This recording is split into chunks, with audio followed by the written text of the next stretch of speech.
You're listening to the Veterinary Innovation Podcast. Before we get started, today our friends over at the Vet Show Group are hosting a virtual veterinary trade show called Vet Show at Home. It's next week, the 29th and 30th, and me and Ivan wanted to share this with you. Shawn, I thought we agreed not to monetize the podcast. Is this some sort of advertising you're trying to push through?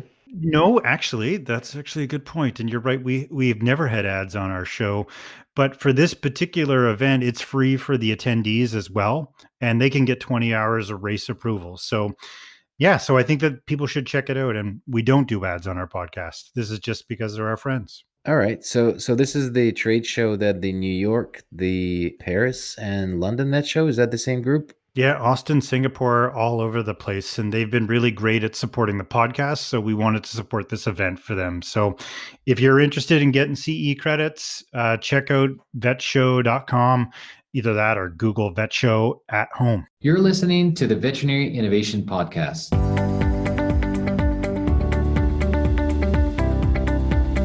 You're listening to the Veterinary Innovation Podcast. My name is Shawn Wilkie, and along with my awesome co-host, we interview the innovators in this space every week.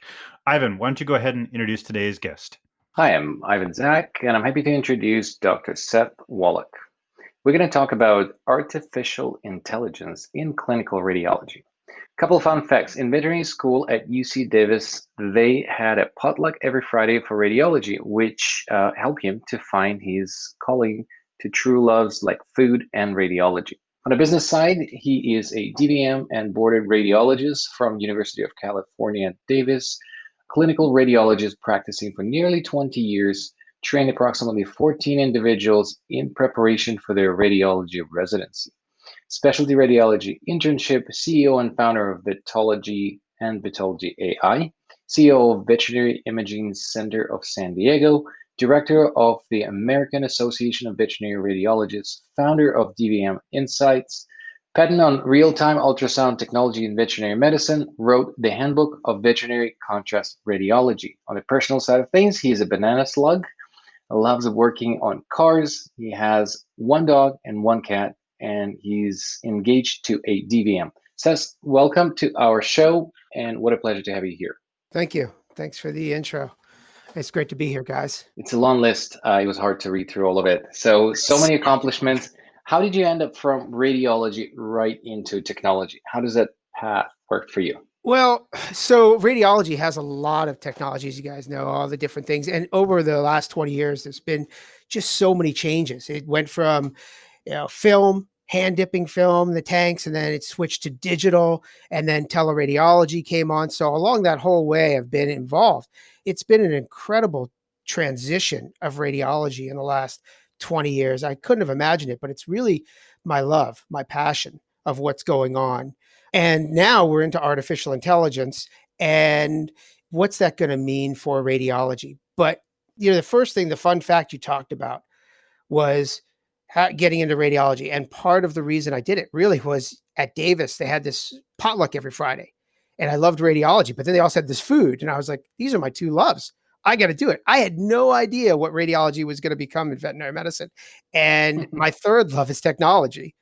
And I just found that the more I get involved, the more I love it. And I really am just inspired by this whole industry of veterinary radiology. So, Seth, where are we going next? I mean, we've had some really interesting conversations on this podcast about the future of radiology. Me and Ivan attended a Google workshop a couple of years ago in California at Google I/O that had radiologists in human healthcare from all over the world that were already using AI in radiology.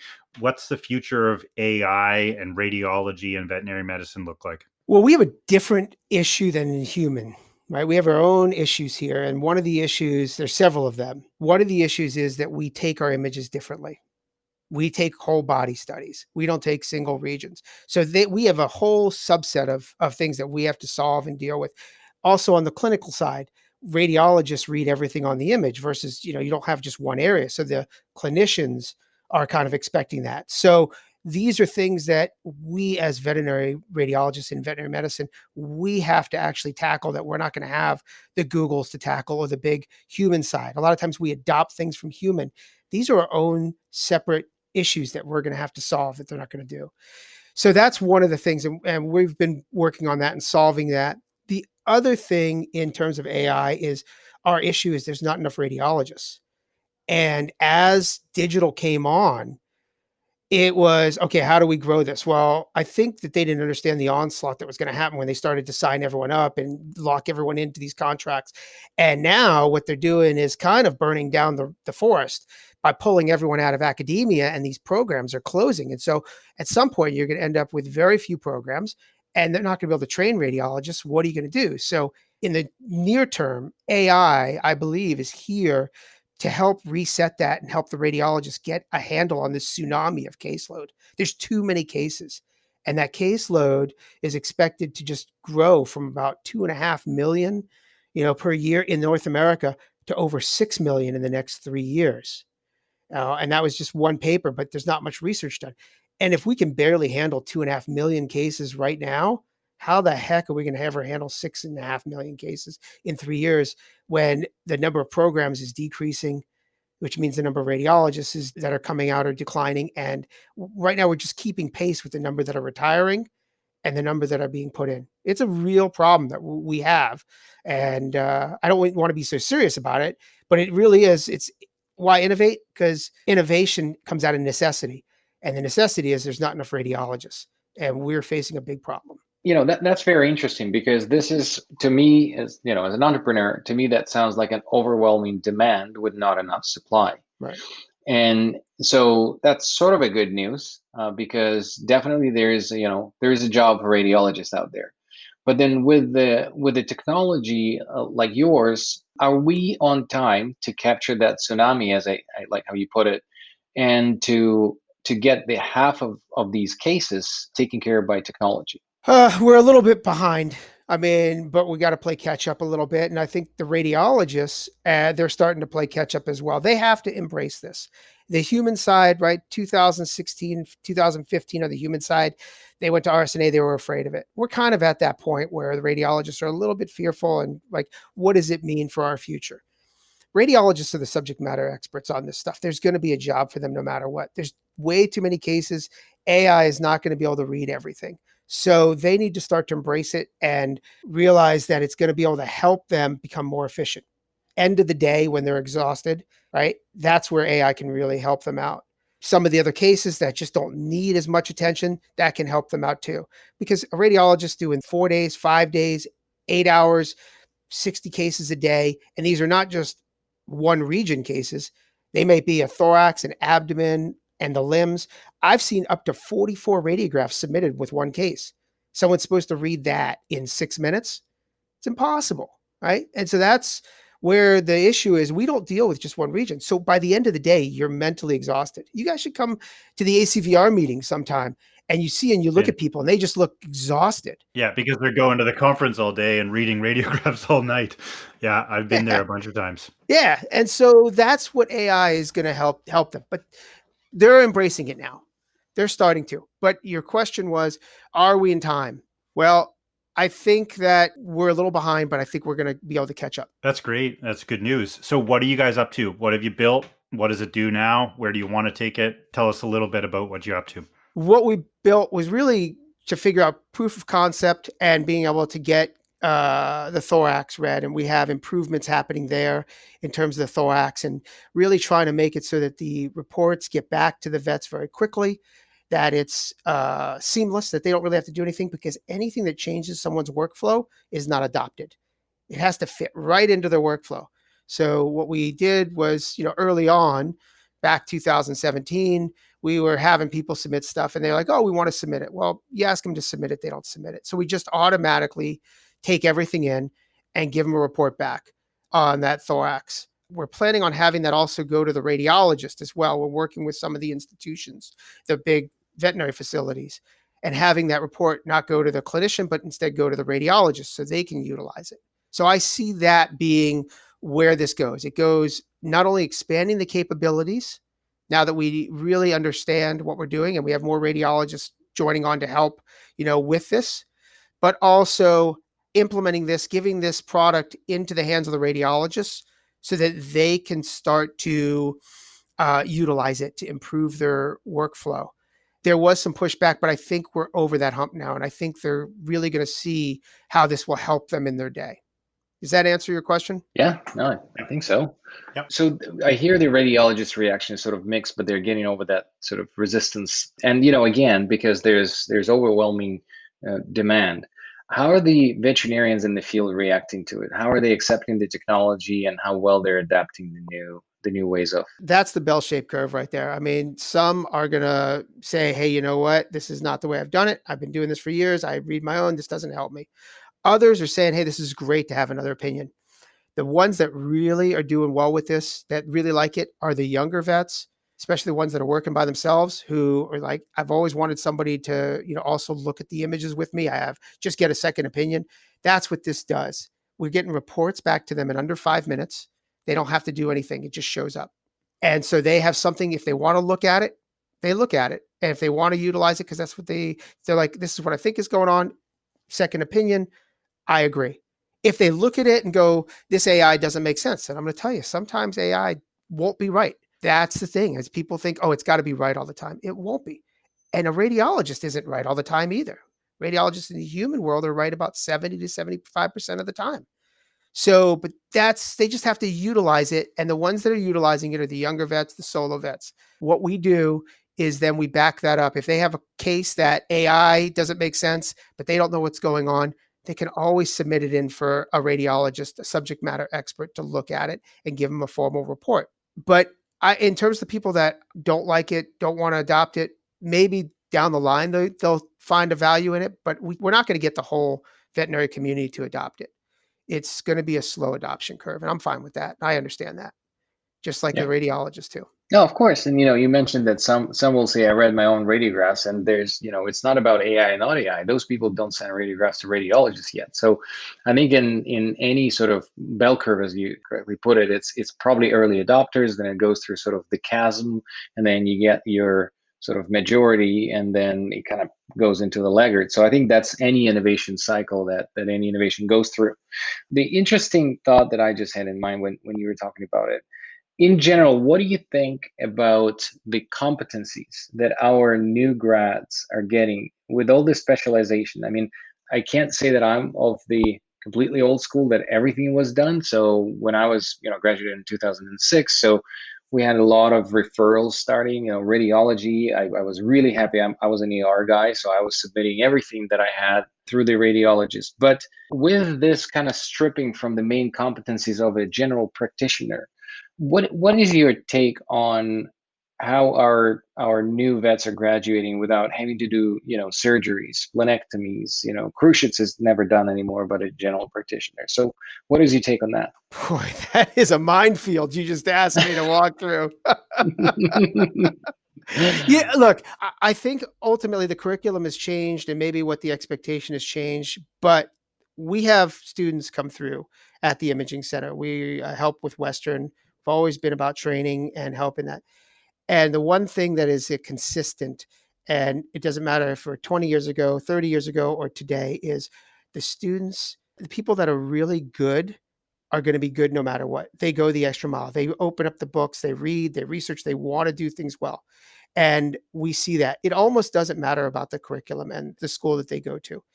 If they're going to be an excellent vet, they're going to go and figure it out and learn. It's the bell-shaped curve again. So we have students come out of Davis. We have students come out of Western. You can see the ones that really want it and really want to understand it. So as long as they have some mentors, if they're meant to be fantastic, they're going to be fantastic. So that's my simple answer for that. I mean, it almost doesn't matter. You didn't step on any mines. That was good. I think you dodged the bullet. But it really is the truth. And I was thinking about that, and I've thought about that before. Everyone says, oh, the curriculum, and they don't learn this and that. And I said, but you know what? I see these students who just impress me. And those are the ones who, didn't matter what school or what curriculum they went through, they would spend the extra time. They go home, they go online, they read, they research, they love it. They want to know more. They're hungry for the knowledge.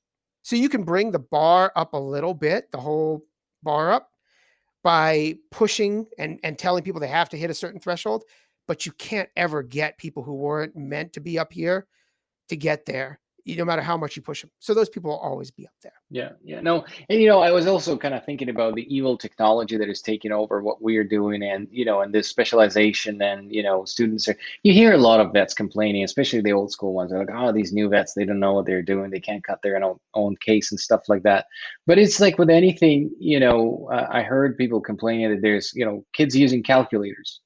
And I was talking to one of the radiologists. I don't know if you know the SmartFlow, which we created, and we had an anesthetic sheet that had calculators built in. It just calculates the doses. And I had an argument with anesthesiologist, and she said that I want my students to calculate everything themselves. I don't want any computers involved. I said, okay, well, how do you do it?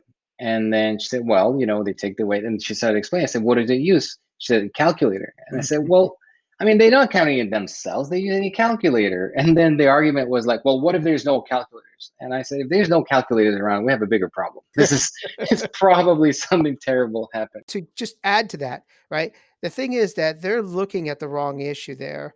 It's really, the calculator has nothing to do with this. The technology has nothing to do with this. It has to do with the student. And, if a student's going to learn how to calculate it with or without a calculator or whatever, that's going to be the student. You just cannot force that type of knowledge. They have to be hungry for it. They have to want it, right? Yeah. So they're thinking it's the technology, but it's not. It's the mindset of the student. Good point. So off topic. I remember one study that radiologists in my vet school. I might be a little crusty on the real recollection of what it was like, but I remember she told us that when the human radiologist, reads the radiographs, the images, and they don't see a person, the accuracy is lower than if they saw a picture of a patient. There was like a study that was done. I don't know if you heard of that. No, I never heard of that. I'm wondering if what your hypothesis, we even didn't hear about the study, would be on animals. Would we read x-rays more accurately if we knew what the pet looks like? Yeah, that's an interesting question. I always equate this back to understanding the clinical picture. What that does that bring you then and kind of reset you and say, hey, I'm dealing with a pet rather than dissociating it? One of the things that happens is with imaging, and I see that in students, when they look at an image, they dissociate it from any other diagnostic. They look at blood work and they think the animal. They look at a radiograph and it's like there's no clinical picture at all that's happening, and they're completely different. And that's one of the toughest things, is taking it, what's on the image, and taking it back to a clinical picture. So if that's what it does and gets them thinking back clinically, then yes, I absolutely agree. Interesting. Yeah. So Seth, I got another one for you, maybe a difficult one. We've had the founder of SignalPet on our show, and we really dug into that technology. A lot of what we've heard so far in our conversation to me sounds like very similar. What do you guys do different, and where are you stronger? I don't really know their product, so I don't know where it's strong. I can only speak to our product. Where I think our strength lies is as a radiologist and really understanding what the radiographs are saying. And there really is a language. And you deal with language in, your other business. Well, radiographs are a language. Any imaging is a language. And you have to understand how that image translates and can be translated into AI, because the computer, it doesn't really read it. It's like you got to understand how to take that image and what to feed the computer so that it understands and it learns. And it's not just about a diagnosis. It's about the findings and understanding the findings and how those findings all kind of fit together and what a compilation of findings is saying to you and how that should be interpreted in a report, and then training the AI on that. So that's what I'm bringing to it. It's a different thought process. I think we have people from the human side and they always deal with just one single issue. I don't look at it as one issue. I look at it as a compilation or a constellation of multiple findings and the way things come together. So Seth, I love the way you answered this question. That really reminds me about one of the talks that Simon Sinek did. And he was he gave a talk and he was as an advisor at Microsoft and Apple. Okay. And he said that when he was at Microsoft, about 80% of the time, 80% of executives were talking about how to beat Apple. And he did the same talk at Apple, and at Apple, 100% of the time, the 100% of executive team was focusing on how to satisfy a customer. And I think that that's the approach that you took here. And I love that, because you really focus on what you're doing, not how to beat your competition. So I think that's powerful. We do have, actually, we did run out of time. I didn't notice how we did that, but Oh, wow. That was fast. we have, We can we keep have, going if you want. I mean, this is great.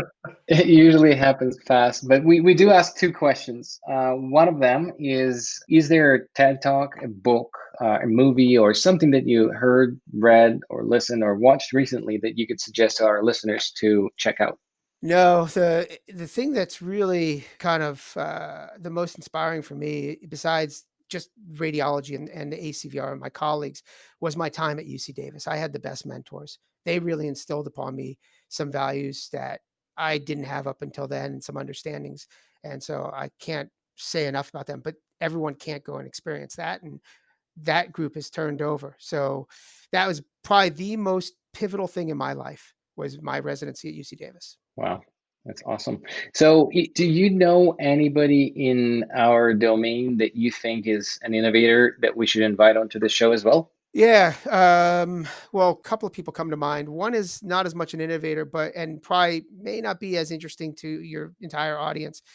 But there's another radiologist, Jerry Owens, older gentleman who's retired, but he's doing the history of the ACVR. And it's not as much an innovation, but a look back. And that is always interesting in telling, stories and things. He's fabulous with that and talks about that. But that may be very focused just for people interested in radiology and how the ACVR came to be.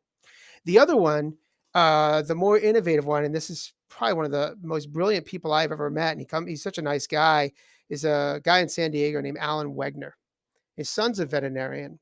Alan Wegner is I don't even know what his background is. He's a scientist.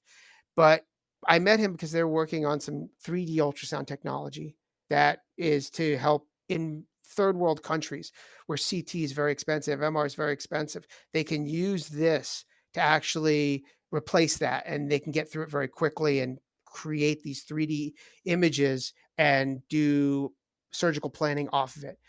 But why I think he's so interesting, the guy's absolutely brilliant. But when I met him, he's done stuff for the DoD, and one of the things that he was talking about, and hopefully this is public knowledge, so I get in trouble, but back in, I think, the 80s, when the US Cold War stuff, he was doing stuff for the DoD, and for the Russian subs went under the ice cap to hide because we were so good at following them. We could listen to them, right? But then they went under the ice cap and they couldn't follow them with satellites, and they really had trouble, figuring out where they were.